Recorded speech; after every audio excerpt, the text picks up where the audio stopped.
I've heard too many people say, oh, I don't want to miss the will of God for me. He's the will of God. He told me, God said, things like that. Or some people even have dreams. So you would dream. In fact, I've even heard the one that the person is married.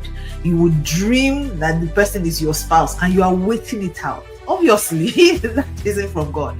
The very first thing you need to know before you marry him, ladies, men, this will appeal to you too. But ladies, the first thing you need to know before you marry him is you need to know God for yourself. Number one. So when I hear people say things like, oh, there's this guy, I don't like him. He doesn't have sense. He doesn't have behavior. He doesn't have work ethics. He doesn't know anything. In fact, he's even very ugly. But I think he's God's will for my life. I wonder which God. If you are with someone who beats you, it's not God. If you are with someone who talks down on you, it's not God. If you are with someone who belittles you, it's not God.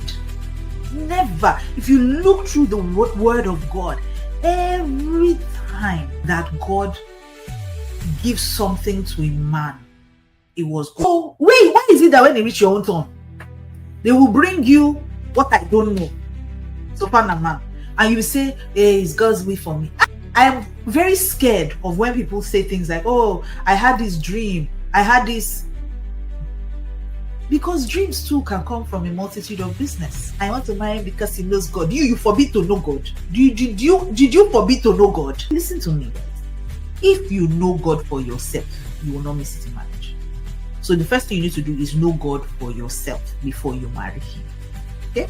The second thing you need to know before you marry him, you need to know yourself. Some of us, if we are not careful, we will use our hand to drive a good thing that God sent to us. But if you don't know yourself, the person you marry, you either frustrate them or they frustrate you. Number 3, know your purpose. Number 4, know your core values and your mindset, know if they align. Number 5, know and understand family dynamics. Number 6, I think, accountability, tolerance. Number 7, know how they handle conflict and stress. Number 8, know their money habits and your own. Number 9, know how he treats others and not you. Okay, not just you. So that's how you know if you genuinely like him. And number 10, know how to survive. Yeah. Before you even enter, you know what it's like to come out. Because I've heard a lot of people say, if it doesn't work, I'm out. I want you to know what I'm out means. So before you enter, know that it's not easy to come out of. And when you come out, there's baggage.